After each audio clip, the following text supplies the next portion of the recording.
Let's go back. Bats have a problem how to find their way around in the dark. They hunt at night and they cannot use light to help them find prey and avoid obstacles. You might say that this is one of them or making one that they could avoid simply by changing their habits and hunting day by day, but the daytime economy is already heavily exploited by other creatures such as birds, given that there is a living to be made at night, and given that alternative daytime trades are thoroughly occupied, natural selection has favored bats that make a go of the light hunting trade. It is probable that the nocturnal traits go way back in the ancestral or animals in that time. In the time when the dinosaurs dominated the daytime ecology over mammalian ancestors probably only managed to survive as all because they found ways of escaping and living at night. Only after the mystery mass extinction of the dinosaurs about 65 million years ago, over the ancestor able to emerge into the daylight in any substantial numbers. Bats have an engineering problem: how to find their way and find their prey in the absence of. Bats are not the only creature to face this difficulty today. Obviously, the next flying insects that they prey on must find their way about somehow. Deep sea fish and whales have little or no light by day or by night. Fish and dolphins that live in extremely mud water cannot see because although there is light, it is obscured and scattered by the dirt in the water. Plenty of other modern animals make their living in conditions where seeing is difficult or impossible. Given the question of how to maneuver in the dark, what solution must an engineer consider? The first one that must occur to him is to manufacture nets, to use a lichen or cernite, fireflies, and some fish, usually with the help of bacteria, have the power to manufacture their own nuts, but the process seems to consume a large amount of energy. A male's tiny pumping of light can be seen by a female from some distance on the dark night, since her eyes are exposed directly to the light source is served. However, using light to find one's own way around requires vastly more energy, since the eyes how to detect the tiny refraction of the light that bounces off each part of the scene. The light source must therefore be immensely brighter if it is to be used as a headlight to illuminate the path. Then, if it is to be used as a signal to others in any event, whether or not the reason is the energy expense, it seems to be the case that, with the possible exception of some weird deep sea fish, no animal apart from may use manufactured lights to find its way about.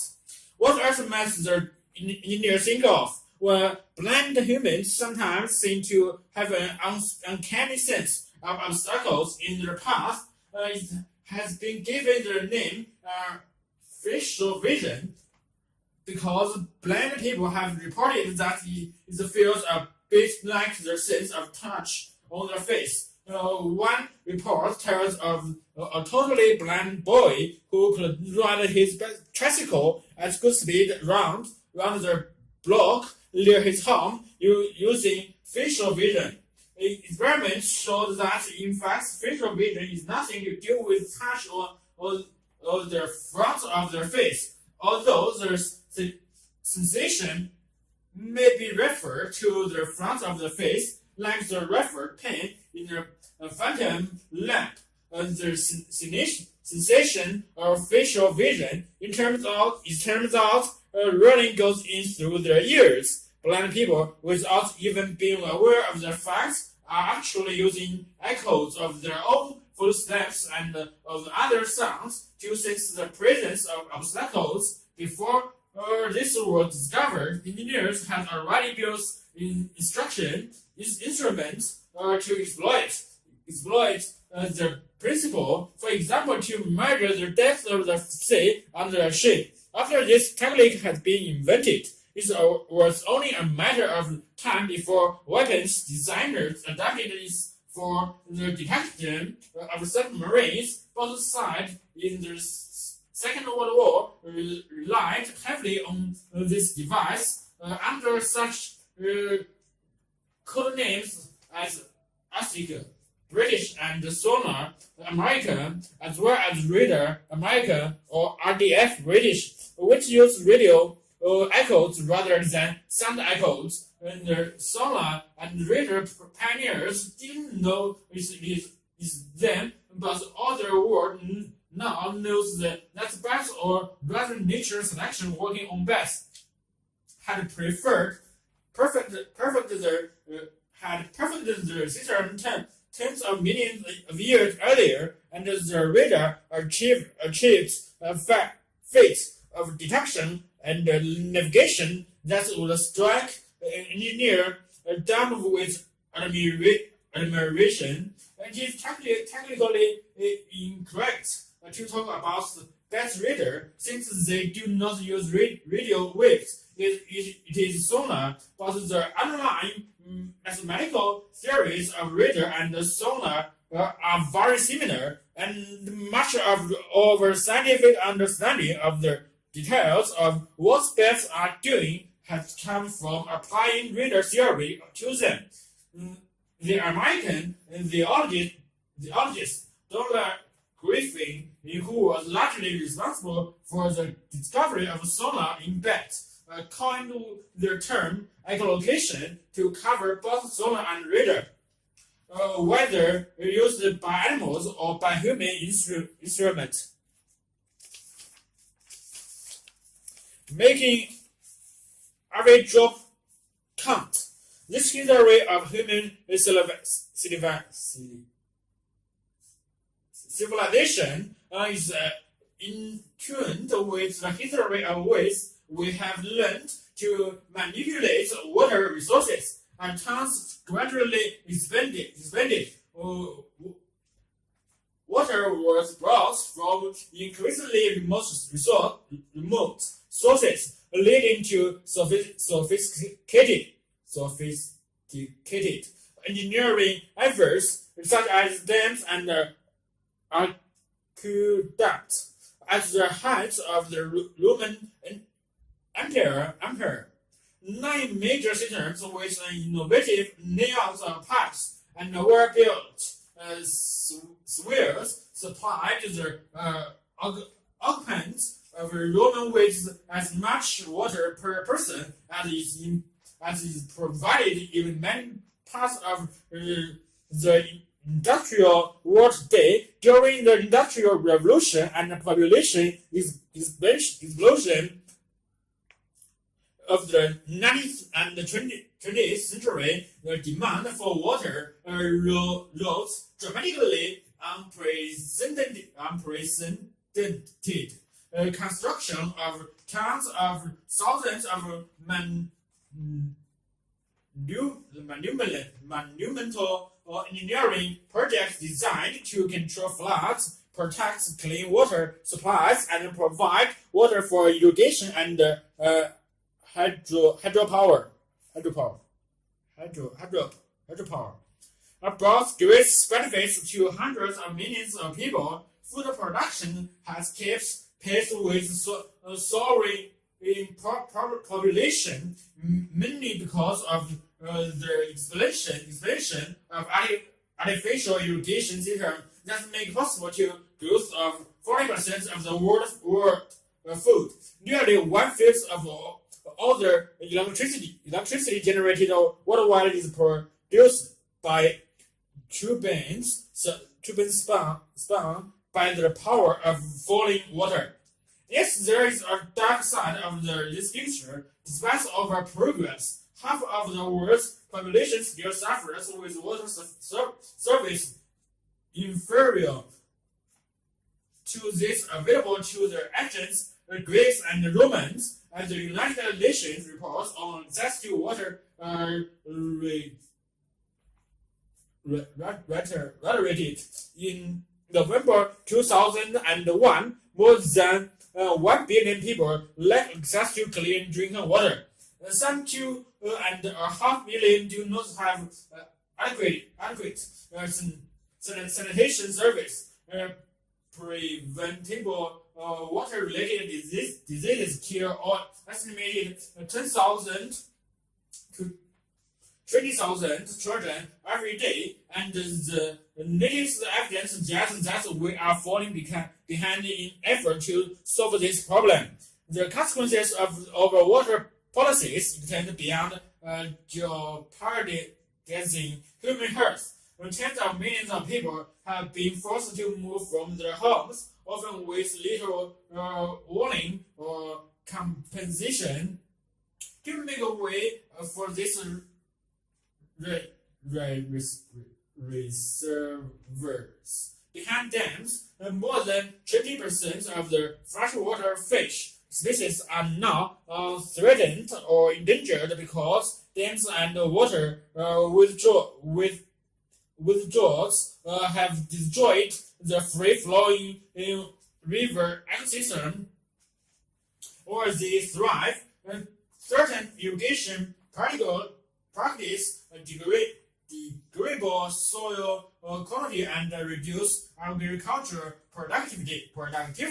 Groundwater aquifers are being pumped down faster than they are naturally replenished in parts of India, China, and the USA, and elsewhere. And disputes over shared water resources have led to violence and continue to raise local, national, and even international tension.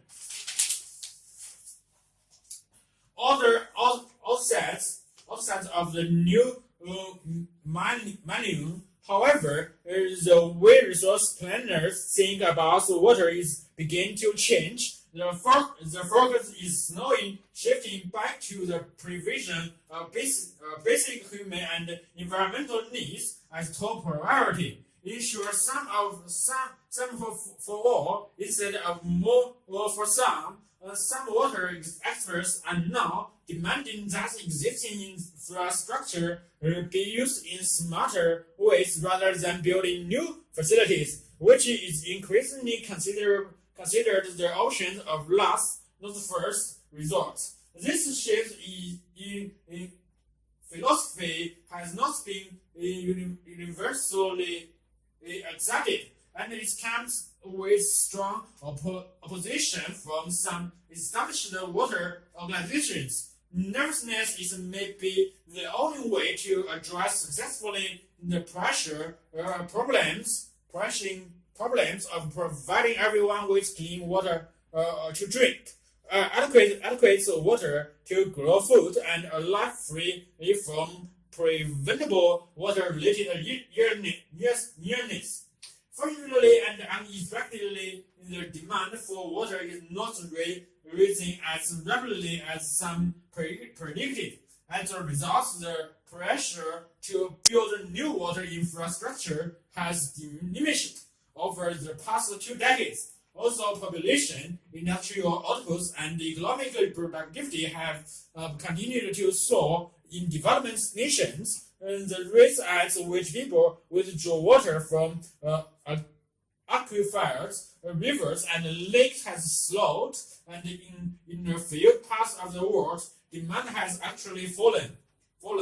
What explains this remarkable turn of events? Two factors. People have figured out how to use water more efficiently, and the communities are rethinking their priorities for water use. Throughout the first 3 quarters of the 20th century, the quantity of fresh water consumed per person doubled on average. In the USA, water withdrawals increased tenfold, while the population quadrupled.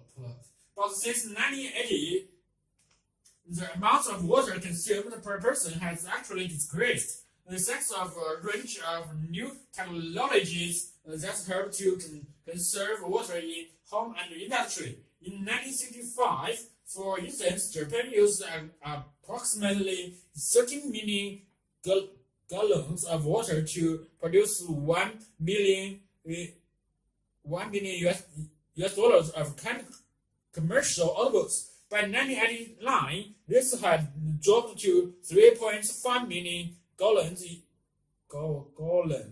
even accounting for inflation.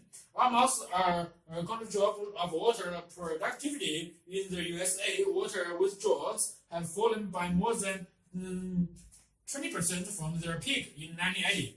On the other hand, dams,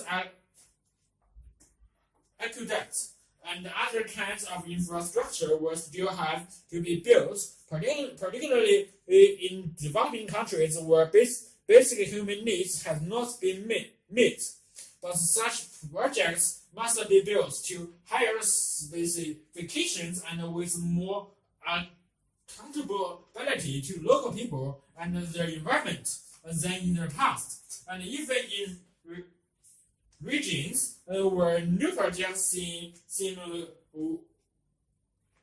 warranted, we must find ways to meet demands with fewer resources, respecting ecological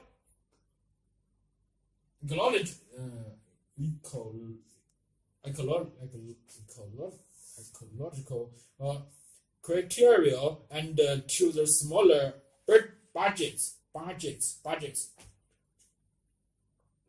Ecological.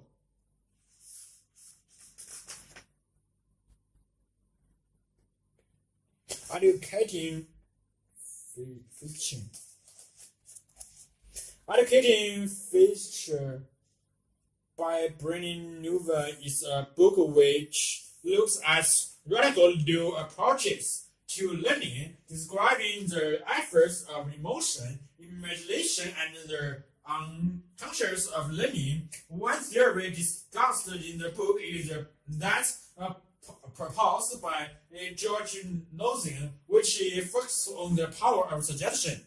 Nozick's instructional technique is based on the evidence that the connections made in the brain through unconscious processing, which they call non-specific mental activity, are more durable than those made through conscious processing.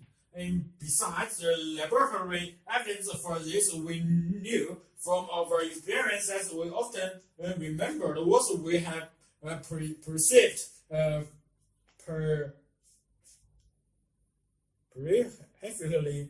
Long after we have forgotten what we set out to learn, if we think of a book we studied months or years ago, we will find it easier to recall peripheral details. The color, the building, the typeface, the table, and the library where we sit were studied. Then the content on which we were concentrating. If we think of a lecture we listen to with great concentration, we will recall the lecture's appearance and mannerism over place in the audio room, auditor room, the failure of the air condition much more easier than the ideas we want to learn. Even in this detail are a bit elusive. They came back readily in hypothesis or when we relive the events imaginative. As in psychodrama, the detail of the contents of the lecture, on the other hand, seem to have gone forever. This phenomenon can be partly attributed to the comments counterproductive approach to study, making extreme efforts to memorize tensing muscles, including fatigue. But it also simply reflects the way to brain functions. Therefore, made indirect suggestion central to his teaching system in Suggestionpedia, as he called his method. The consciousness is shifted away from the curriculum to focus on something the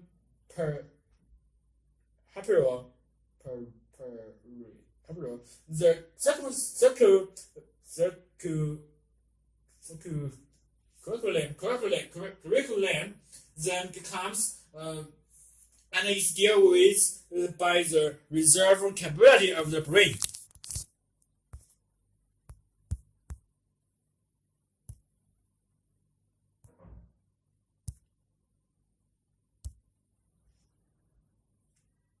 The suggests pedagogic approach of foreign language learning provides a good illustration. In the most recent variant, 1980, it consists of the reading of vocabulary text while the class is listening to music. The first session is in two parts. In the first part,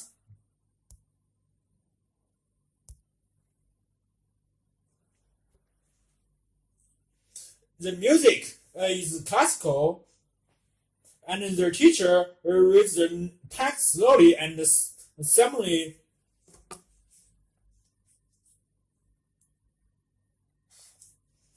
With attention to the dynamics of the music, the students follow the text in their books. This is followed by several minutes of silence. In the second part, listen to Bacco music, Beach Girl Your Handle, where the teacher reads the text in a normal speaking voice. During this time, they have their book closed. During the whole of this session, their attention is passive. They listen to the music but make no attempt to learn the material.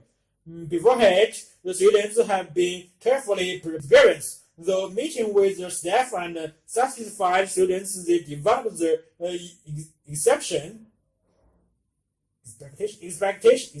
expectation that learning will be easy and pleasant, and that they will successfully learn several hundred words of the foreign language during the class. In the preliminary talk, the teacher introduced them to the material to be covered, but does not teach it. Likewise, the students are instructed not to try to learn it during this introduction. In some hours after the two-part session, there's a follow-up class at which the students are stimulated to recall the material present. Once again, in approach indirect. The students do not focus their attention on trying to remember the vocabulary, but focus on using the language to communicate. For example, through games or improvised demonstrations. Such methods are not unusual in language teaching. What is distinctive in the suggest pedagogy method is that they are devoted entirely to accessing and recall. The learning of the material is assumed to be automatically and effortless accomplished when listening to music. And the teacher's task is to assess the students to apply what they have learned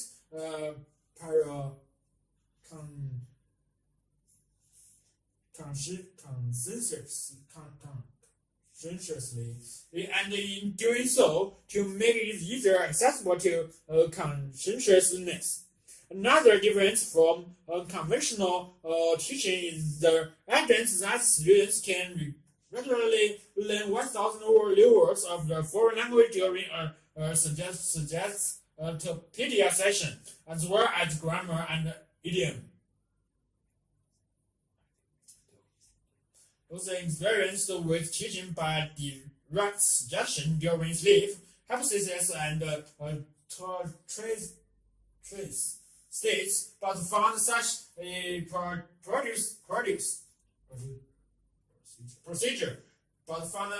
procedures unnecessary. The hypothesis yoga, silver mind control, or religious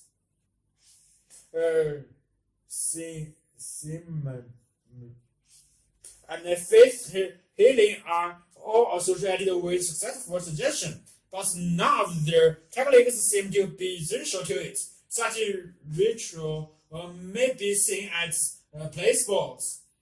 That's acknowledged that the ritual surrounding suggestion is his own system is also a placebo, but maintains that without such a placebo, people are unable or afraid to tap the reserve capability of their brains. Like any placebo, it must be dispensed with authority to be effective, just as a doctor calls on the full power of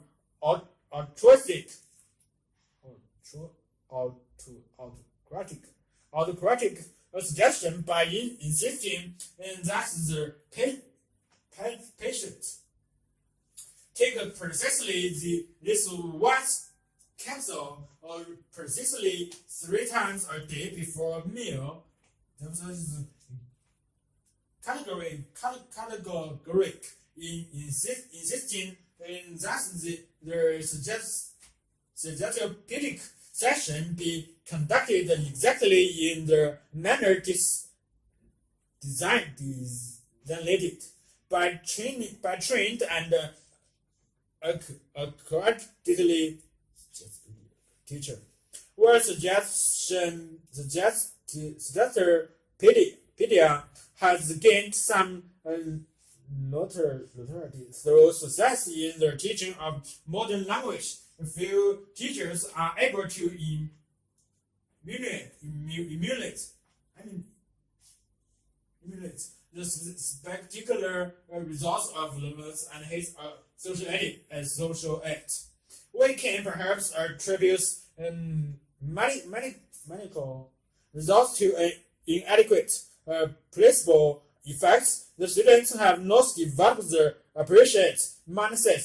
They are often not motivated to learn through this method. They do not have enough faith. They do not see it as real teaching, especially as it does not seem to involve the work they have learned to believe in is essential to learning.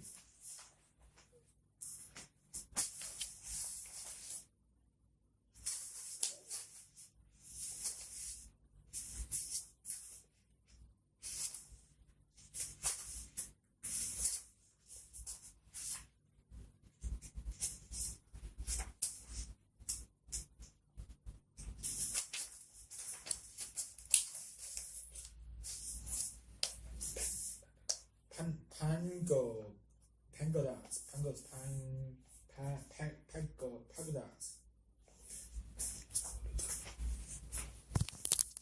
I don't know this word. How to pronounce?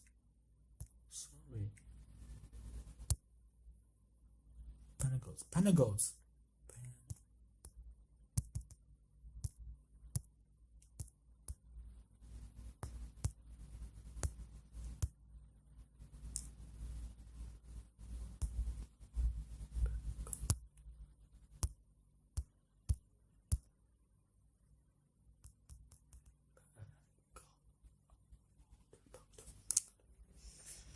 inland swept by typhoons and shaken by earthquakes, how the Japanese tourists and similarly firm sets all the buildings, 500 or so wooden pandas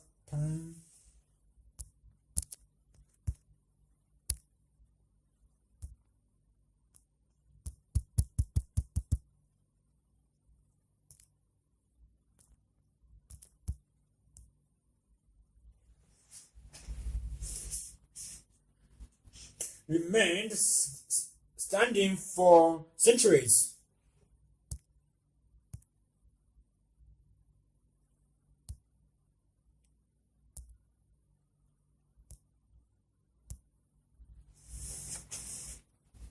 Records show that only two have collapsed during the past 40,000 years. Those that have disappeared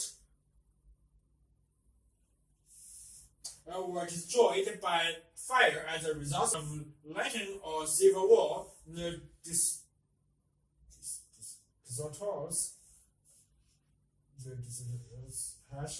earthquakes in 1995 killed 6,400 people. Toppled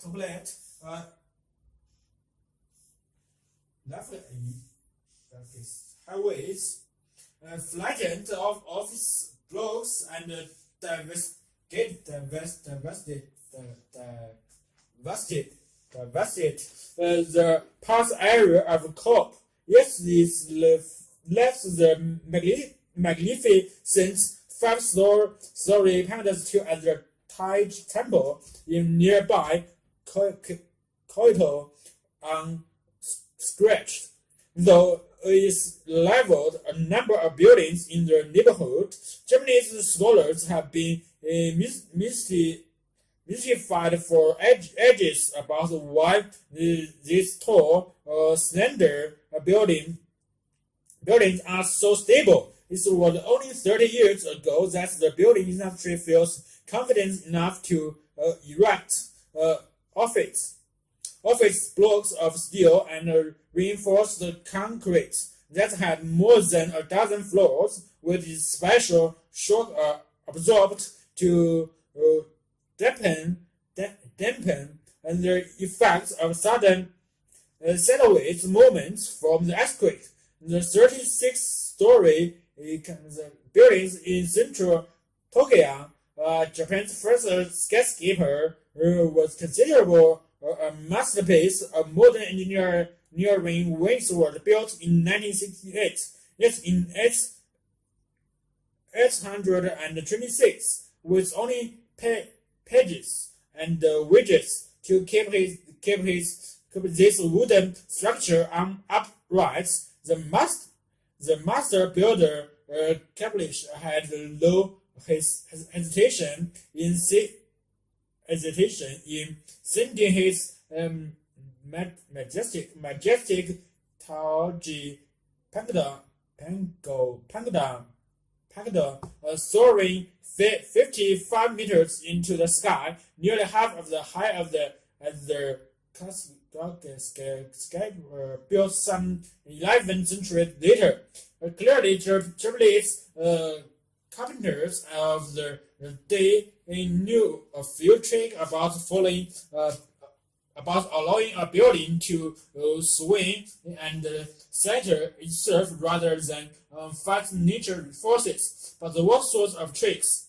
The multi-story Pangda came to Japan from China in the 6th century, and in China they were first introduced with Buddhism and were attached to important temples. The Chinese built the pandas in bricks or stone with inner staircases, and used them in later centuries many as watchtowers. When the panda reached Japan, however, its architecture was freely adapted to local conditions. They were built neck high, typically in 5 rather than 9 stories, made many of wood, and the staircase was dispensed with because the Japanese panel did not have any particular use, but become more of an art object because of the typhoons that bitter Japan. In the summer, Japanese builders learned to extend the levels of buildings further beyond the walls. This prevents rainwater gushing down on the walls. Painters in China and Korea have nothing like the overhang that is found on panels in Japan.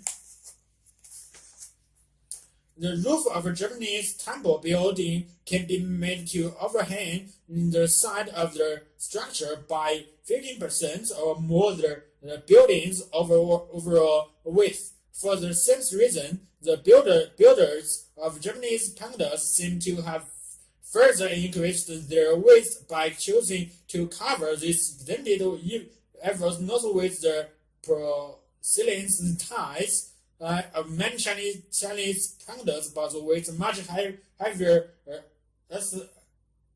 earthenware tiles. But this does not totally explain the great resilience of Japanese panels. Is the answer that, like at a tall pine tree, the Japanese panel with this massive trunk, like central pillar low at simply flexes and swing during a typhoon or earthquake. For centuries, many thought so, but the answer is not so simple because the stunning thing is that the spaceship actually carries no load at all. In fact, in some panel design, it does not even rest on the ground, but is suspended from the top of the panel, hanging loosely down through the middle of the building. And the width of the building is supported entirely by 12 outer and 4 inner columns. And what is the root of the central pillar? The best way to understand the root is to watch a video made by Sulu Isla, a structural engineer at Kyoto Institute of Technology. Mr. Island is handed know to his students as Professor Panda because of his passion to understand the Panda has built a series of models and tested them on the shake table in his laboratory. In short, the servant was acting like a enormous stationary pendulum, and the ancient craftsman, apparently without the assistance of very advanced mathematicals, seemed to grasp the principles that were more than 1,000 years later applied in the construction of Germany's first skyscraper. What those earlier craftsmen had found by trial and errors was that under pressure, a pendant loose stack of flows could be made to slither to and flow independently of one another. Viewed from the side, the pendant seemed to be down a snake dance, with each consecutive floor moving in the opposite direction to its neighbors above and below, running up through a hole in the center of the building. Constrained individual stories from moving too far because after moving a certain distance, they began into it. Bang, into it, transmitting energy in a way along the column. Another strange feature of the Japanese panel is that because the building tables with each successive floor plane being smaller than the one below. None of the vertical parallels carry the weight of the building is concerned, connected to its corresponding parallel above. In other words, a 5-story parallel contains not even one, and thus traverse runs up through the building to carry the structural loads from the top to the bottom. More surprising is the fact that the individual stories of Japanese Canada, unlike their counterparts elsewhere, are not actually connected to each other. They are simply stacked one on top of another, like a pile of hay. Interestingly, such a design would not be permitted under current Japanese building regulations, and the actual what we think of them as a pockets of balancing polo. The bigger the mass at each end of the polo, the easier it is for the cerebral workers to maintain his or her balance. The same holds true for a pendulum with if extending needles on the outside like a balancing polo. Says Mr. Esther. The building responds to even the most powerful joint of an earthquake with a graceful swing, lever and abrupt shaking. Here again, Japanese master builders of 1,000 years ago anticipated the concepts of modern structural engineering.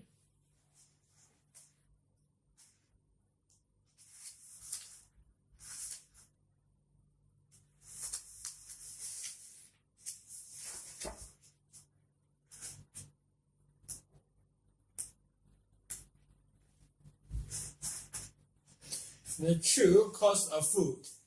For more than 40 years, the cost of food has been rising. It has now reached a point where a growing number of people believe that it is far too high, and that bringing it down will be one of the greatest challenges of the 21st century. That cost, however, is not immediately cash. In West at least, most of food is now far cheaper to buy in relative terms than it was in the 1960s.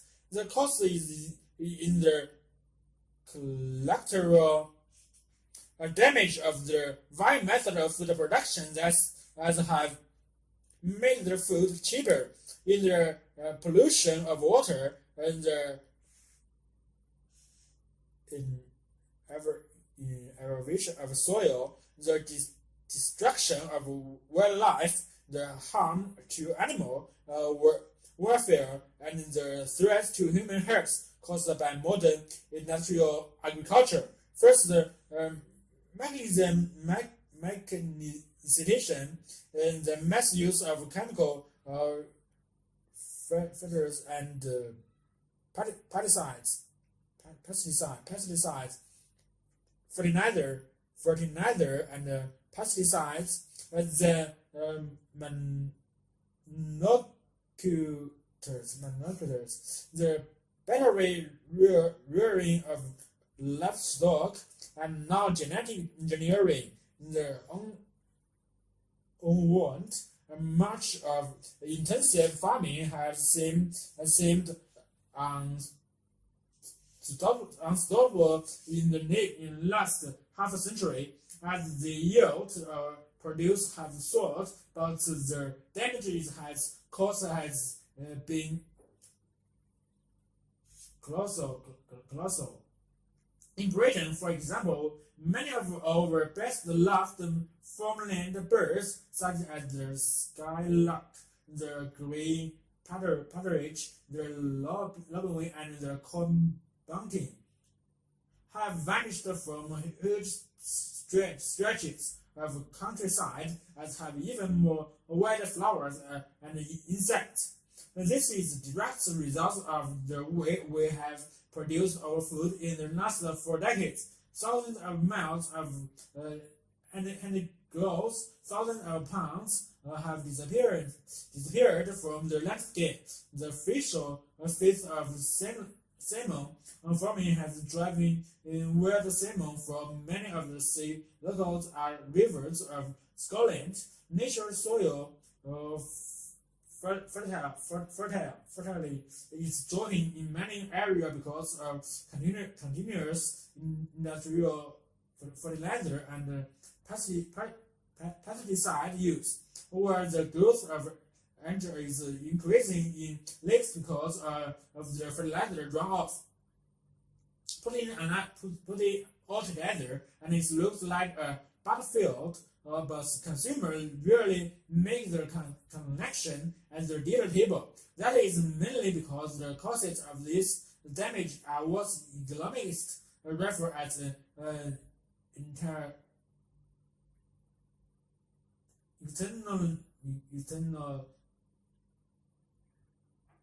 externalities. They are outside the main transaction, which is for example producing and selling a field of wheat, and are bought directly by neither producers nor consumers. To many, the causes may not even appear to be financial at all, but many are aesthetic. A terrible shame, but nothing to do with money. And anyway, as consumers of food, certainly aren't paying for it, are they? But their causes to society can actually be quantified, and when added up, can amount to staggering sum. A remarkable exercise in doing this has been carried out by one of the world's leading thinkers on the future of agriculture, Professor James Pretty, the director of the Center for Environment and Society at the University of Essex. Professor Pretty and his colleagues calculated the externalities of British agriculture for one particular year. They added up the cost of repairing the damaged cost and came up with a total figure of £2,343 million. This is equivalent to 208 pounds for every hectare of arable land and prevalent pasture.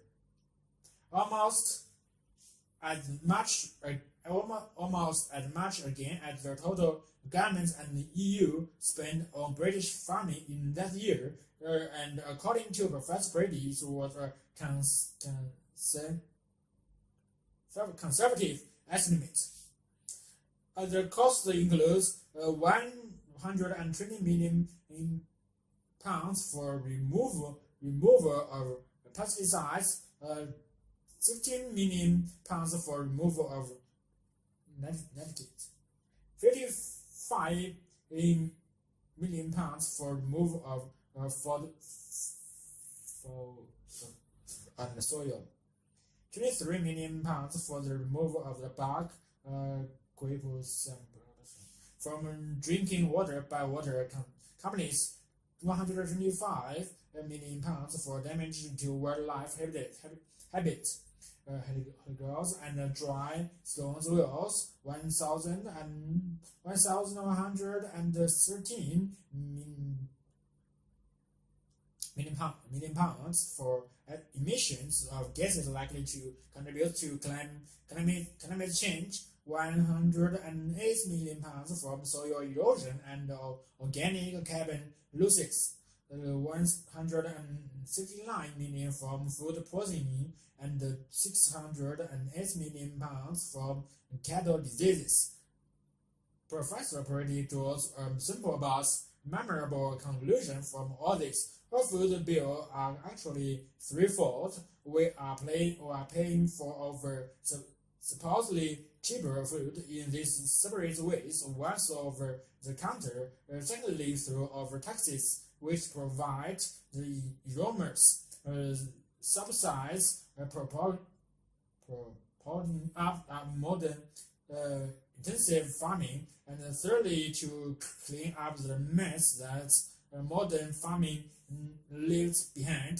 So can the true cost of food be brought down, breaking away from industrial agriculture as the solution to hunger may be very hard for some countries, but in British, where the immediate need to supply food is less urgent, and the cost and the damage of intensive farming have been clearly seen, it may be more feasible. The government need to create sustainable, competitive and diverse farming and food sectors which will contribute to thriving and sustainable rural economy,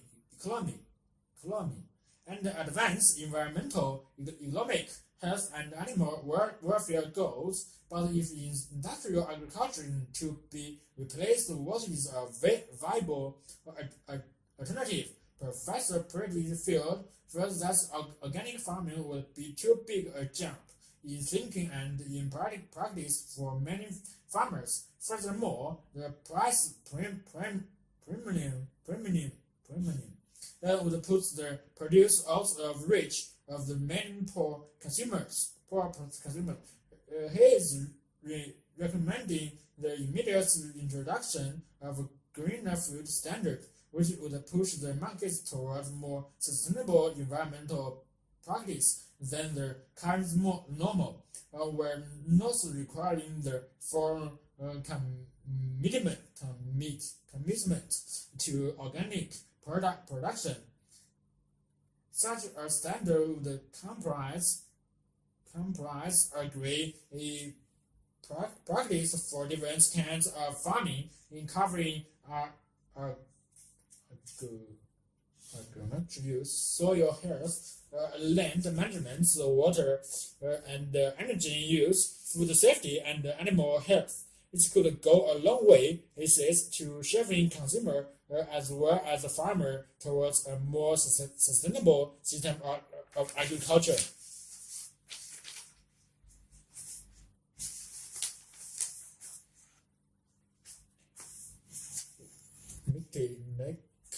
Mickey integrated rural transport projects.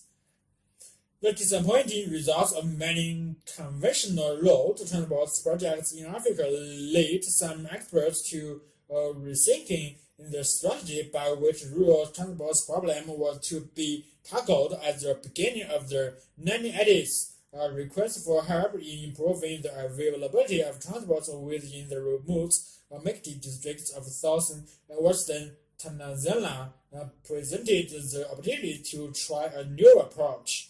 The concept of integrated rural transport was adopted in the task of examining the transport needs of the rural household in the rural districts. The objective was to reduce the time and effort needed to obtain access to essential goods and service through an improved rural transport system. The underlying assumption was that the time served would be used instead for activities that would improve the social and economic development of the communities. The MICTI integrated rural transport projects MIRTP started in 1985 with the financial support from the Swiss Department's cooperation and was oriented with the help of Tanzania government. Section B. When the projects began, Mekti districts were virtually totally isolated during the rain season. The regional road was in such bad shape that access to the main towns was impossible for about 3 months of the year. Road traffic was extremely rare within the districts, and alternative means of transport was restricted to donkeys in the north of districts. People relied primarily on their path which was slippery and dangerous during the rains. Before solution could be proposed, the problem had to be understood. Little was learned about the transport demands of the rural households. So phase 1 between December 1985 and December 1987 focused on research. The socio-economic survey of more than 400 households in the districts indicated that a household in America spends on average 7 hours a day on transporting themselves and their goods, a figure which seems extremely bad, but which has also been obtained in surveys in other rural areas in Africa. Interesting facts regarding transport were found: 95% were on foods, 8% were with their locality, and 70% was related to the collection of water and firewoods and traveling to grinding mills. Having determined the main transport leads, possible solution was identified which might reduce the time and burden during phase 2 from January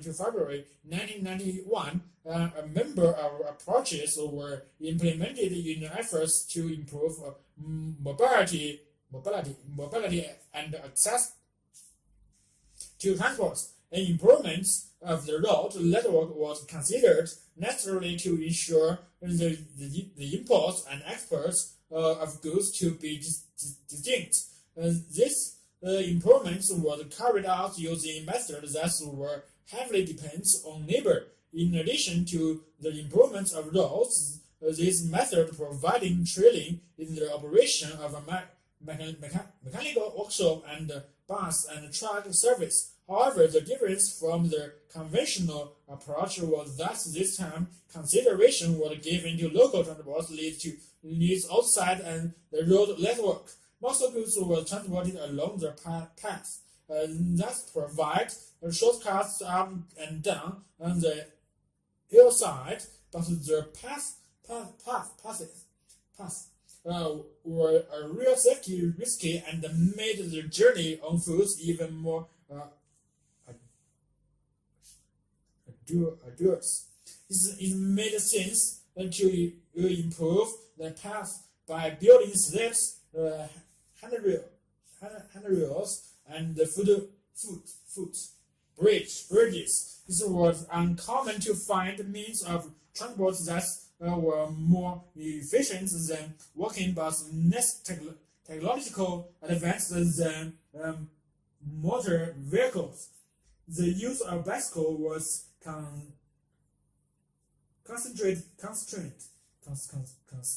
constrained by the high cost and the lack of available spare parts. Oxen were not used at all, but donkeys were used by a few households in the northern parts of the district.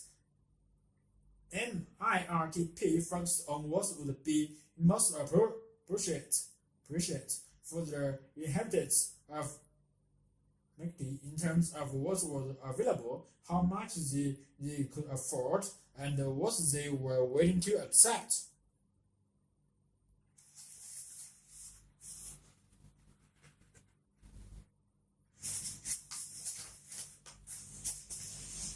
After careful consideration, the project to choose the promotion of donkeys. A donkey costs less than a bicycle, and the introduction of local manufacturable wheelbarrow.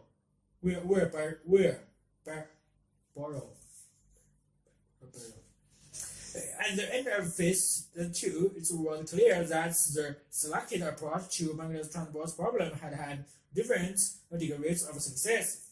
Phase 3 from March 1991 to March 1993 focused on the refinement and the institutionalization of these activities, the road improvements and the accompanying maintenance system had helped make the visiting center accessible throughout the year. Essential goods from outside the district had become more readily available at the markets and the price and did not fluctuate as much as they had done before.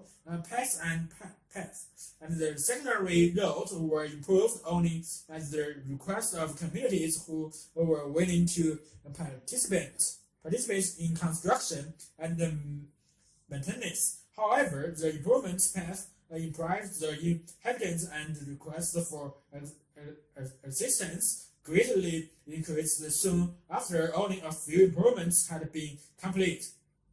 The efforts to improve the efficiency of the existing transport service were not very successful because most of the motorized vehicles in the districts broken down and there were no resources to repair them. Even the introduction of low-cost means of transport were difficult because of the general poverty of the districts. The local manufactured wheelbarrows were still too expensive for but a few of the households modifications to the original design by local cabinets cost production time and causes. Other local cabinets have been trained in the new design so that they can respond to requests.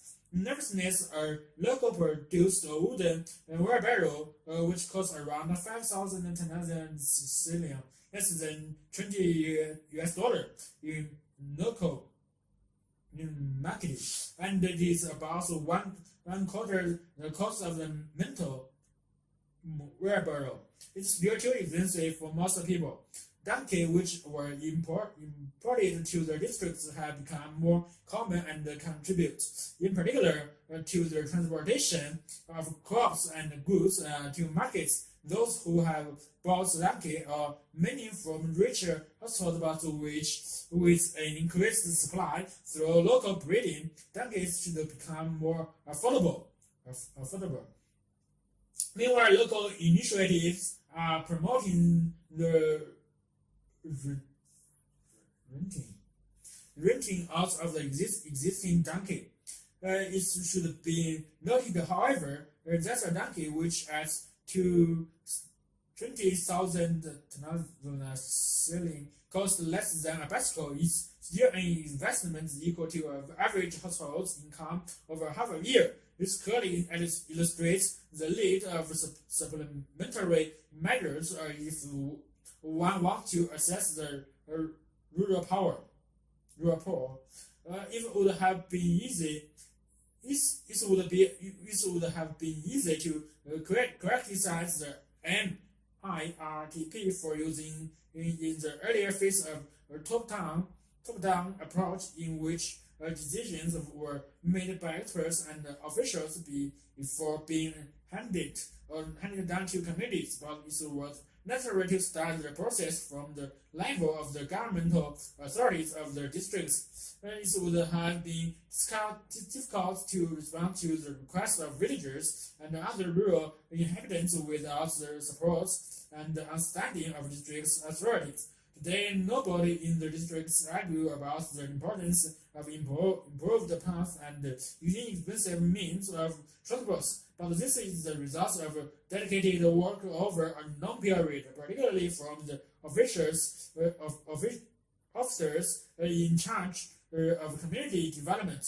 They played an essential role in raising awareness and the interest among the rural communities. The concepts of integrated rural transport now were established in Tanzania, where a major program of rural transport is just about to start. The expenses from Makti were helped in this initiative, and the Makti districts were act as a reference for future work.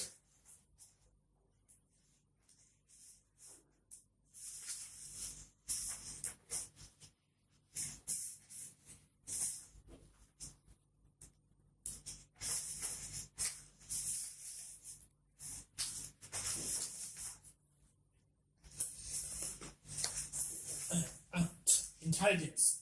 When we think of intelligence members of the animal kingdom, the creatures that spring immediately to mind are ants and monkeys, but in fact, the social lives of some members of the insect kingdom are sufficiently complex to suggest more than a hint of intelligence. Among these, the word of the ant has come in for considerable security lately, and the idea that ants demonstrate sparks of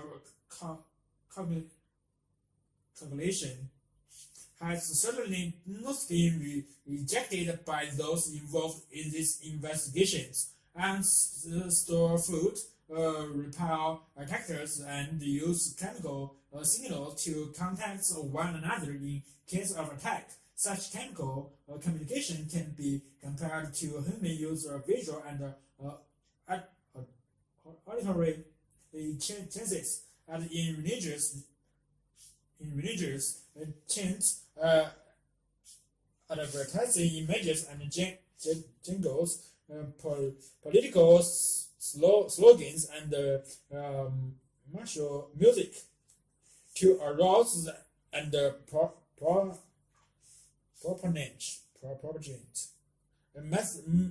moods and attitudes. The biologist Lewis Thomas. Those ants are so much like human beings as to be an embarrassment. They farm fragile, raise artifacts as nests, livestock, launch arms to war, use chemical spray to alarm and confuse enemies, capture slaves, energy in child labor, exchanging information continuously. They do everything but watch television. However, in ants, there is no cultural transmission. Everything must be encoded in their genes, whereas in humans the opposite is true. Only basic instinctions are carried in the genes of a newborn baby. Other skills being learned from others in the community as their child grows up is missing. Thus, this culture continues gives us a huge advantage over ants. They have never mastered fire nor progressed. Their future farming and applied herding crafts are sophisticated when compared to the agricultural skills of humans 5,000 years ago, but have been totally overtaken by modern human agribusiness. Or have they? The farming methods of ants are at least sustainable. They do not ruin environments or use enormous amounts of energy. Moreover, recent evidence suggests that the crop farming of ants may be more sophisticated and adaptable than was thought. Ants were the farmers 50 million years ago before humans were. Ants were farmers 50 million years before humans were. Ants can't digest the cells in leaves, but some figure can. The ants therefore cultivate this figure in their nest, bringing them leaves to feed on, and then use them as a source of food. Farmer ants secrete to control other figures that might act as weights and spread waste to fertilize to the crop.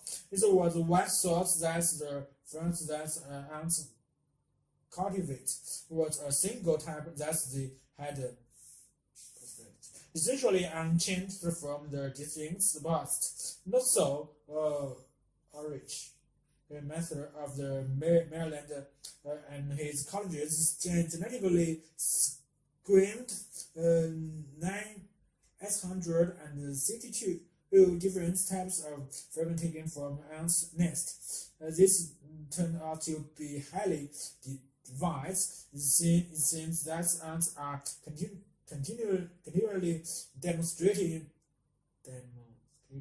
new species. Even more impressively, DNA analysis further suggests that the ants improved or modified the figure by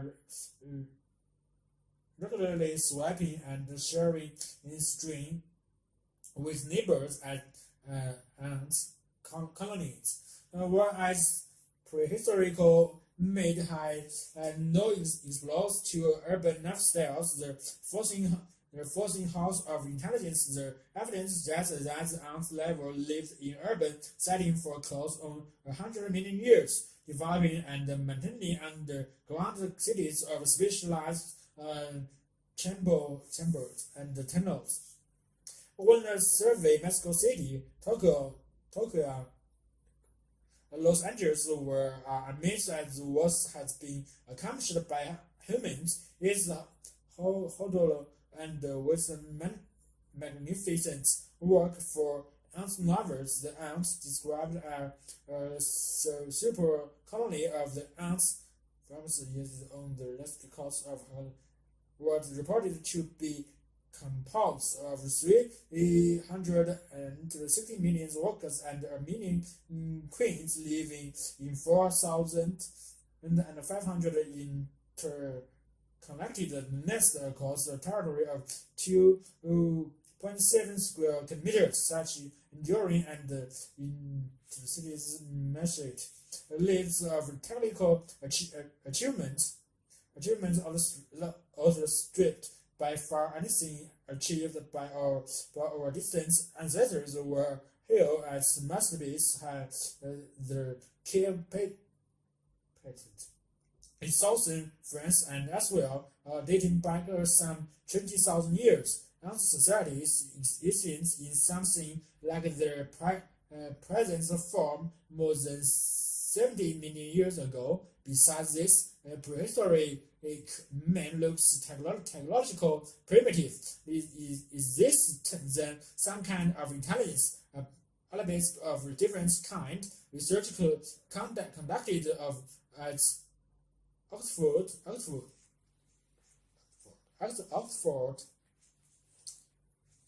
and the University has shown that when desert ants return from foreign trip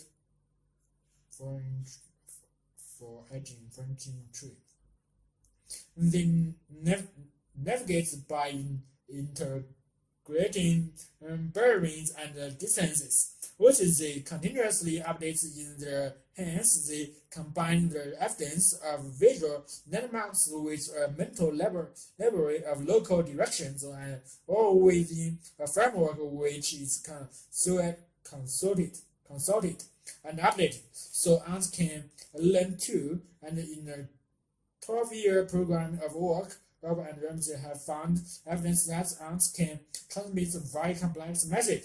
So-called who had located food in the maze returned to mobile cities teams. They engaged in contact sessions, at the end of which the scouts were removed in order to observe what her team might do.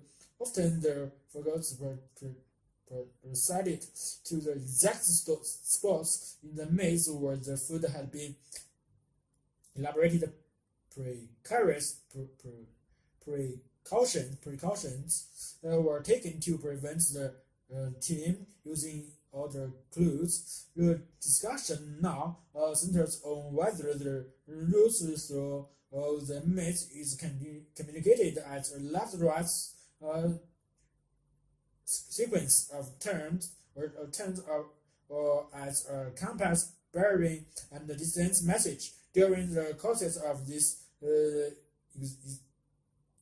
exhaustive study, Ramos has grown so attached to her laboratory ants as she felt she knew them as individual, even without the paint sports use to magazine. It's no surprise that Western in his essay in the Company of Ants advised the readers who asked what to do with the ants in the kitchen to what were your steps? Be careful of little lights. Population movements and genetics. Study of the origin and the distribution of human populations used to be based on archaeology and fossil evidence. A number of techniques developed since the 1950s, however, have placed the study of these subjects on the sounder and more objective footing. The best information on alien population movement is now being obtained from the archaeology of the living body. The clue to be found in genetic materials. Recent work on problem of when people first entered the Americas is an example of value of these new techniques. Northeast Asia and Siberia have long been accepted as the launching ground for the first homing colonies of the New World, but was there one major wave of migration across the Bering Straits into the Americas, or several, and when did this event take place? In recent years, new clues have come from research into genetics, including the distribution of genetic marks in modern Native Americans. An important project led by the biological anthropologist Robert Williams works on the variant called GM allotypes of one particular protein. Immunoprogram G is found in the fluid portion of human blood, or proteins drift or produce variants over the generations, and the members of an interbreeding human population will share a set of such variants. Thus, by comparison, the GM or allotypes of two different populations, for example, two Indian tribes, one can establish their genetic distance, which itself can be collaborates to give an indication of the length of time since the population not interbreed. Williams and his colleagues sampled the blood of over 5,000 American Indians in western North America during a 20 years period. They found that their gene allotypes could be divided into two groups, one of which also corresponded to the genetic typing of Central and South American Indians. Other tests showed that the Inuit and others farmed a third group.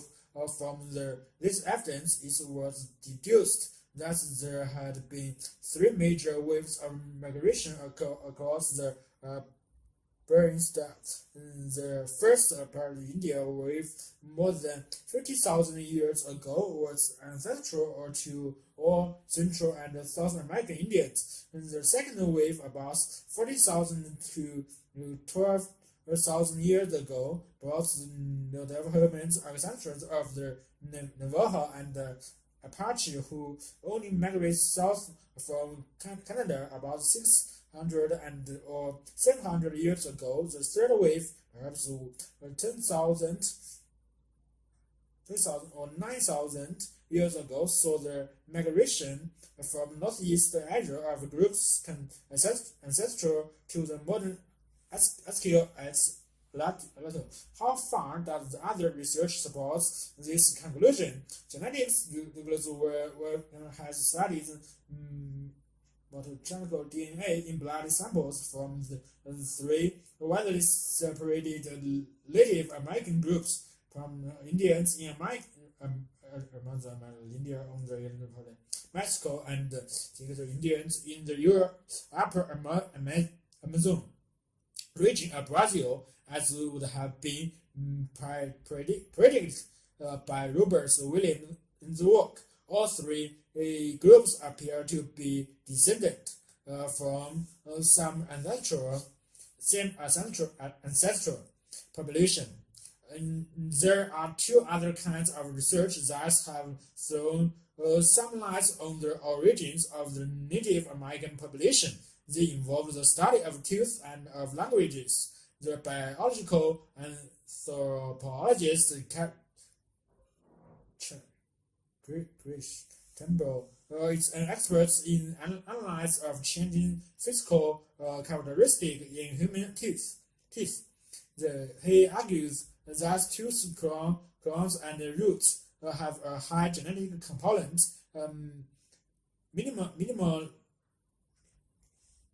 minimally affected by environmental and other factors. Studies carried out by Turner of many thousands of New and Old World specimens, both ancient and modern, suggest that the majority of prehistoric Americans are linked to Northern Asia populations by crown and roots, traits such as shoving and scoping out on one of both surfaces of the tooth, single-rooted upper first premolar or triple-rooted lower first molar. According to Turner, this tries with the idea of a single parallel linear migration out of Northern Asia, which he sets up before 40,000 years ago by calibrating rates of dental microevolution. These analyses also suggest that there were two later migrations of learning and auto. The linguistic skills the high since the 1950s argued that all Native American languages began into single mind families for learning and use a view that gave credence to the idea of three main migration. Greenberg is in minority among fellow linguistics, most of whom favor the notion of the great many wave of migration to account for the more than 1,000 languages spoken at one time by American Indians. But there is no doubt that the new genetic and dental evidence provides strong backing for Greenberg's view. This giving for the migrations should the leftness be treated with caution. Except were supported by hard archaeologist evidence.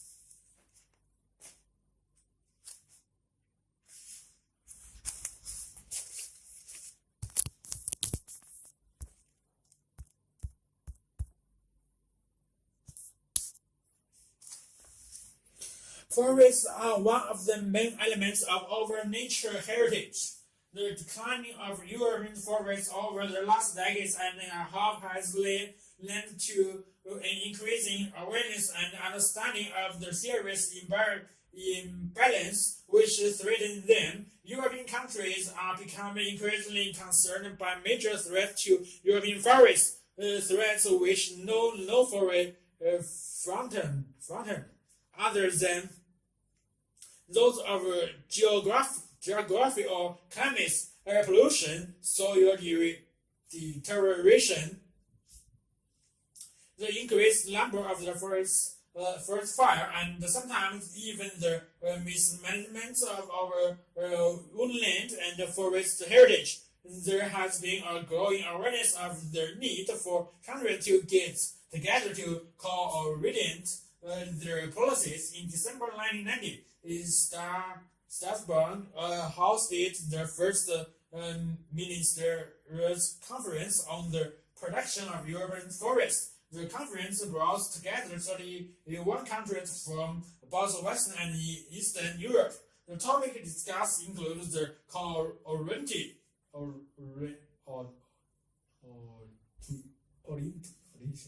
study of the destruction of forests, as well as how the combat forest fire and the extension of European research programs on the forest ecosystem. The preliminary work for the conference has been undertaken at 2 meetings of experts. The initial task was to decide which of the main forest problems of concern to Europe involved the largest number of countries and might be the subject of joint action.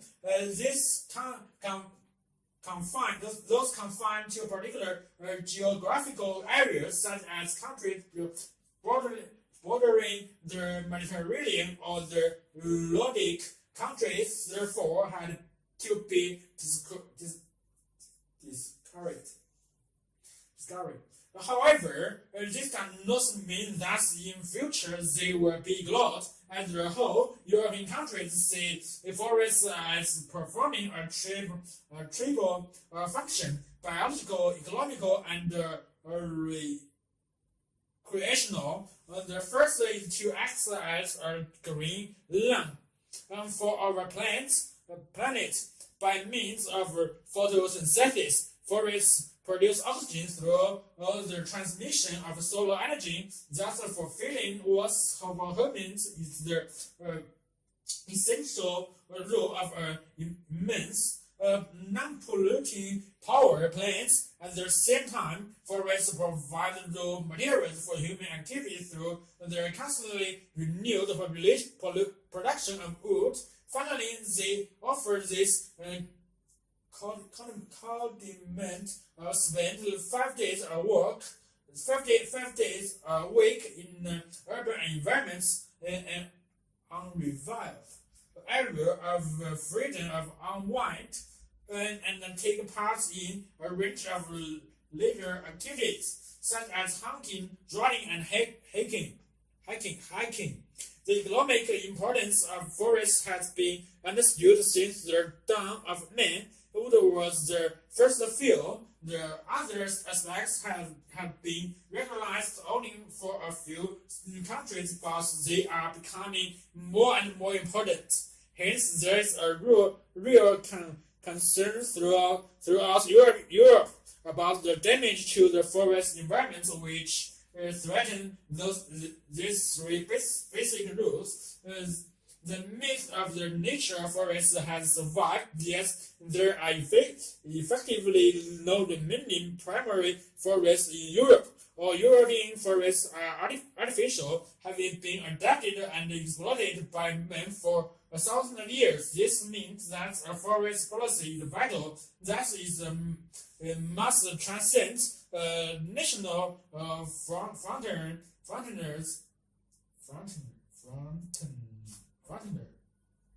and generations of people, and that is must allow for the inevitable changes that taking place in the forest in needs, and hence the policy in the Strasbourg conference was one of the first events on such ecologically coherent forest policy must be given to continuity over time and to the possible effects of unforeseen events to ensure that the full potential of this forest is maintained. That general declaration was accompanied by 6 detailed resolutions to assess national policy making. The first purpose, the extension and systematization of surveillance sites to monitor forest decline. For foster decline is still poorly understood, but leads to the loss of a high proportion of the trees, leaves, or leaves. the entire continents and the majority of species are now affected between 30% and 50% of tree population. The condition appears to result from the cumulative efforts of a number of factors with domestic pollutant. The principal culprit compounds of nitrogen and sulfur dioxide should be particularly closely watched. However, their efforts are probably centrifugal by climatic factors such as droughts and hard winters, or soil imbalance such as soil acidification, which damages the roots. The second resolution concentrates on the need to preserve the genetic diversity of European forests. The aim is to reverse the decline in the number of tree species, or at least to preserve the genetic material of all of them. Although forest fire do not affect species, or at least to preserve the genetic material of all of them, affects all of Europe up to the same extent.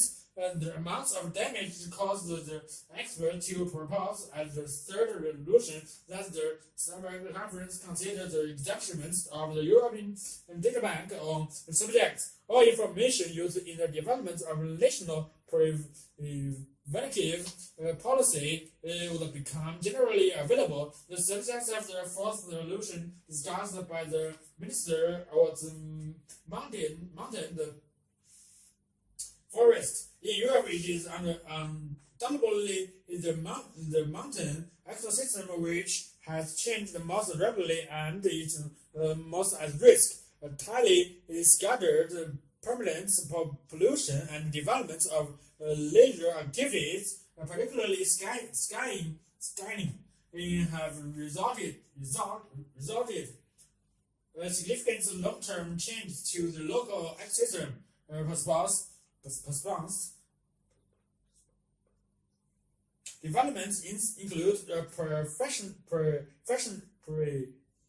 research programs on mountain forests. The fifth resolution relaunched the European Research Network on psychological of trees, called should support joint European research on trees, diseases, and the psychological and chemical aspects. Each country concerned could increase the number of scholarship and other financial support for doctoral thesis and the research projects in this area. Finally, the conference established the framework for European Research Network on Forest Ecosystem.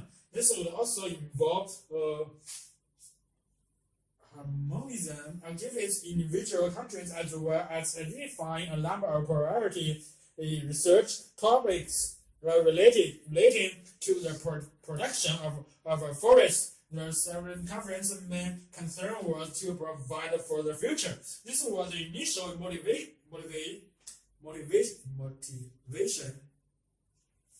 One now shared by all 31 participants representing 31 European countries. The final text commits them to ongoing discussion between governments representatives with responsibility for forests.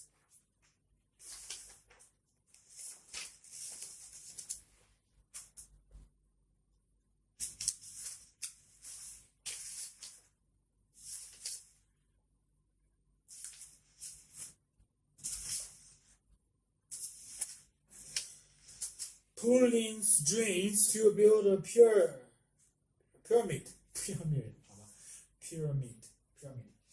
No one knows exactly how the pyramid was built. The answer could be hanging in the air. The pyramid of Egypt were built more than 300 years ago, and no one knows how. The conventional picture is that the tens of thousands of slaves juggled stones on sledges, but there is no evidence to back this up. Now, California software constellation called Monument Claims has suggested that kids must have been involved where a book on the mountains of Egypt. She noticed a hieroglyph that showed a row of men standing in odd postures. They were held what looked like ropes that led via some kind of mechanical system to a giant bird in the sky. She wondered if perhaps the bird was actually a giant kite, and the men were using it to lift a heavy object. Integrated tacted microscope aeronautic professor at the California Institute of Technology. He was fascinated by the idea coming from Yuan and had a keen interest to Middle Eastern science. He says he was puzzled by the picture that had sparked Colin's interest. The object in the sky apparently had wings from too short and wide for a bird. The possibility certainly existed that it was a case, he says, and since he did a summer project for his students, geography investigation, the possibility of using kids as heavy lifter seemed like a good idea. And the graph says themselves that task of raising a 4.5 meter stone column from horizontally to vertical using non-source of energy express the wind. The initial calculations and scale model wind tunnel experiments convinced them they would need a strong wind to lift the 33.5 ton column. Even a modest force, if sustained over a long time, would due to the keyword to use a pulley system that would magnify the applied force. So the rigged arm the 10 shaped scaffold directly above the tip of the horizontal column with cords suspended from the scaffold aback. The idea was that at one end of the column rose, the bases would roll across the ground on the trolley.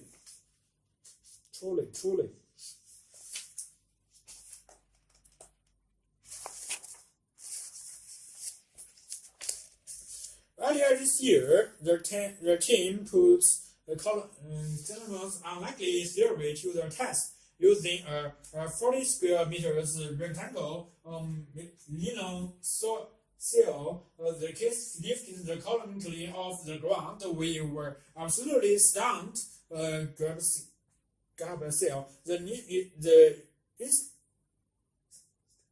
instant that soil opened into the wind, a huge force was generated and the column was raised to the vertical in a mere 40 seconds. The wind was blowing at a gentle 16 to 20 kilometers an hour. Little more than half what the thought would be needed. What they had failed to reckon with was that happened when the case was opened. There was a huge initial force, 5 meters, 3 times larger than the steadily stone force. The gears meant that case could lift huge weights. Grammar released even a 300-ton column could have been lifted to the vertical with 40 or so men and 4 or 5 fields. So Columbus was right. the pyramid builders could have used kits to lift massive stones into place. Whether they actually did is another matter. Darby said there are no pictures showing the construction of the pyramid, so there is no way to tell what really happened. The evidence for using kits to move larger stones is no better or worse than the evidence for the brutal force method. Darby says, indeed, the experiments have left many specialists unconvinced. The evidence for kits lifting is non-existent. Existent. Since Wakeman ran an associate professor of geological at the University of California, Los Angeles. Others feel there is more of a case for the theory.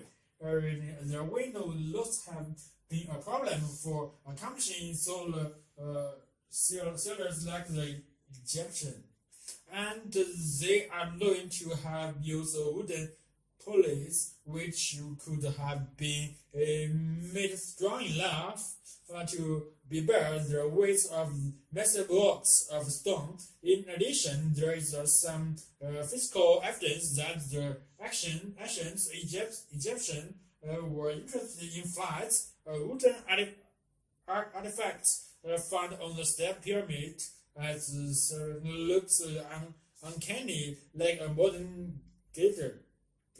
Although it dates from several hundred years after the building of the pyramid. Its sophistication suggests that the Egyptians might have been developing idea of flights for a long time, and other ancient civilizations certainly know about kits as early as 1250 BC. The Chinese were using them to deliver message and dump farming birds on their foot. The experiments might even have practical use nowadays. There are plenty of places around the globe where people have no access to heavy machinery, but do know how to deal with wind, sailing, and the basic mechanical principles. Experiment has already been conducted by a civil engineer in Liga who want to put up buildings with a roof supported by a concrete arches on the sites that heavy equipment can't reach. His idea is to build the arches horizontally, then lift them into place using kits. We have given him some design hints. We are just waiting for him to report back, so whether they were actually used to build the pyramid or not, it seems that case may make sensible contribution tools in the 21st century.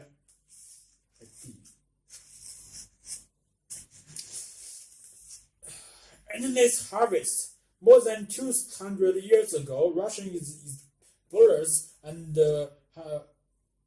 for fur hunters landed on the Ielts Islands, volcanic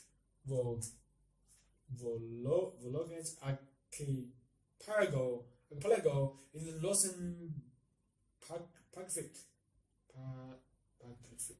and the land of land mass that lay further to the north. The island's native inhabitants called his land mass Alexander Great Land. Today we know as Alaska. The 49 states to join the United States of America in 1950. Alaska is the 41/5 of the size of the mainland 48 states combined in ships with Canada, the second longest river system in North America, and has over half the coastline of the United States. The rivers feed into the Bering Sea, and the Gulf of Alaska could loathing rich waters which supports tens of millions of seabirds and over 400 species of fish, shellfish, crustaceans and mollusks. Taking advantage of this rich boundary, Alaska commercial fishers have developed into some of the largest in the world, according to the Alaska Department of Fish and Game (IDFCG). Alaska commercial fishers land hundreds of thousands of tons of shellfish and herring, and were over 1 million tons of groundfish, cod, sole, perch, and pelago in 2000.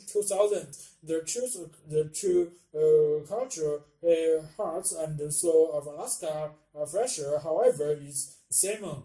The salmon knows winter same Susan, even in the Great Alaska Nature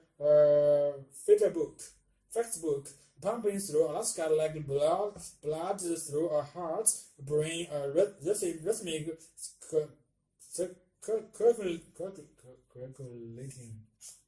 calculating investments to land animals and people. The predictable abundance of salmon allowed some native cultures of flowers and dying sparrows, feeding birds against other animals, and ultimately the soil itself of 5 species of Pacific salmon: chinlock, or king chum, or dog, or goggle, or silver,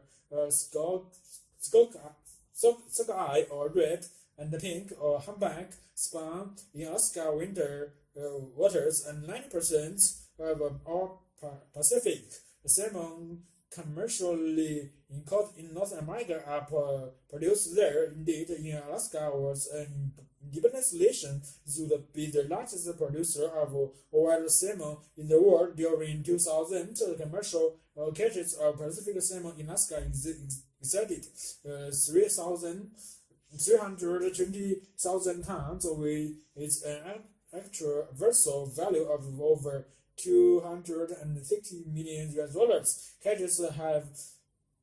Catches have not always been so healthy. Between 1940 and 1959, our overwhelming fish led to crashes in salmon populations are so severe that in 1953 Alaska was declared a federal disaster area with the oyster of statehood. However, the state of Alaska took over management of its own fisher, guided by a state constitution which mandates that Alaska nature resources be managed on the sustainable basis. At that time, statewide harvest totally around 25 million salmon. Over the next few decades, average catches severely increased as a result of this policy of sustainable management until during the 1990s. Annual harvests were in excess of 100 million, and on several occasions over 200 million fish. The primary reason for such an increase in what is known as in-season abundance-based measurements. There are biologists throughout the states constantly monitoring about fish, and they show up on spawn. And the biologist says in streamside country in towers, the study sonar watches from aeroplanes and talk to fishermen. The salmon season in Alaska is lots of places. The fishermen know the approximate time of year when they will be allowed to fish, but on any given day, one or more field biologists in a particular area can put half of fishing. Even sports fishing can be brought to a halt. It is this measurement mechanism that has allowed Alaska salmon stocks and accordingly Alaska salmon fishers to prosper, even as salmon population in the rest of the United States are increasingly considered threatened or even endangered. In 1990, the Marine Stewardship Council (MSC) commissioned a review of Alaska salmon fishery. The council, which was founded in 1996, certified officials that meet high environmental standards, enabling them to use labels that recognize their environmental responsibilities. The MSC has established a set of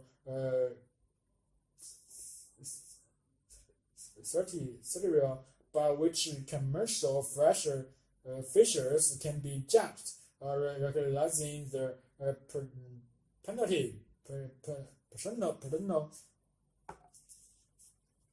potential benefits of being identified as environmental responsible fishers. Approach the council requesting to undergo the certification process. The MSC then appoints a certification committee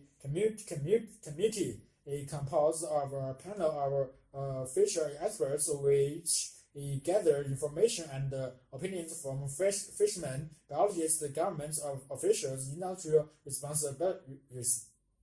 representatives, non-governmental organizations, and others. Some of us thought the Alaska salmon fishers would not have any chance of certification when in the months leading up to MSC's finalization. Salmon runs throughout western Alaska completely collapsed in the Ielts and Castle rivers, and the counts around was probably the past since the statehood subsistence communities throughout the region who normally have priority over commercial fishing were devastated. The crisis was completely unexpected, but researchers believe it had nothing to do with impacts of fishers. Rather, the content is what almost certainly the result of climate shifts, mostly a part of cumulative efforts of the phenomenon on Pacific Ocean temperatures. In a harsh winter in which numbers of salmon eggs were frozen, it could have meant the end as far as the certification process was concerned. However, the states reacted quickly, closing down all fishers, even those necessarily for subsistence purpose. In September 2000, MSC announced that the Alaska salmon fishers qualified for certification, and 7 companies producing Alaska salmon were immediately granted permission to display the MSC logo on their products. Certification is for an initial period of 5 years, with an annual review to ensure that the fisher is continuing to meet the required standard.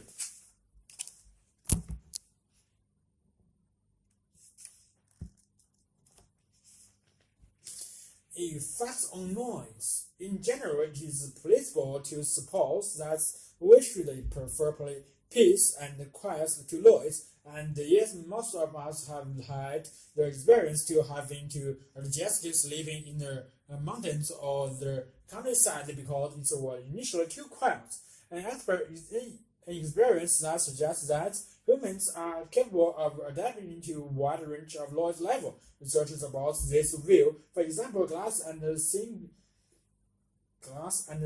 Singer in 1972 exposed people to short bursts of very loud noise, and then measured the ability to work out problem and the psychological reaction to the noise. The noise was quite disruptive at first, but after about 4 minutes, the subjects were doing just as well on their task as control subjects who were not exposed to noise. The psychological arousal also decline quickly to the same level of those of the control subjects, but there are limits to adaptation and loud noise because more troublesome if the person is required to concentrate on more than one task. For example, high noise level interfered with the performance of subjects who were required to monitor 3 dial at a time. Task lost unlike that of an airline pilot or air traffic controller from the 1950s. Similarly, noise did loss affects a subject's ability to track a moving line with a steering wheel. But it did interfering with the subject's ability to repeat numbers were tracking. Probably the most significant finding from research on noise is that its predictability. It's more important that than how loud it is. We are much more able to turn out chronic background noise, even if it's quite loud, than to work under circumstances with exposed to bursts of noise as they worked on the task. Some subjects heard a loud burst and the others heard soft burst. For some subjects, the burst was spaced exactly 1 minute apart. Predictable noise. Others heard the same amount of noise overall, but the burst occurred at random intervals. Unpredictable noise. Subjects reported finding the predictable and unpredictable noise equally annoying. And all subjects performed or at about the same level during the noise portion of the experiments, but the different noise condition had quite different after effects when the subjects were required to proofread writing material under condition of low noise, as shown in Table 1, and the unpredictable noise produced more errors in the later proofreading tasks than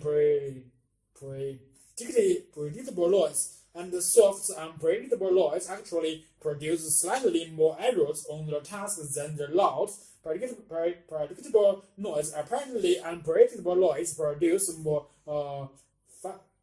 fatigue than predictable noise, but it takes a while for this to take its toll on performance. Predictability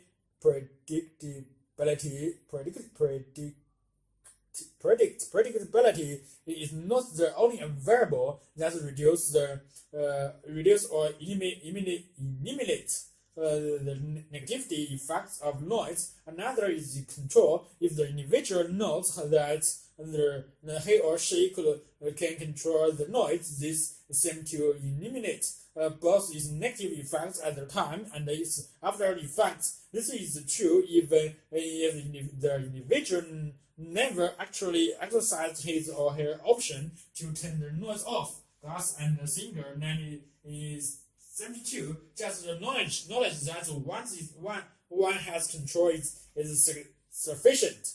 In the studies discussed so far, expose people to noise for only short period and only transient effects were studied, but the major worry about noisy environment is that living day after day with chronic noise may produce serious lasting effects. One study suggesting that these worries are realistic one compared to elementary school pupils who attend schools near Los Angeles buses, apples with students who attend schools in quiet neighborhoods.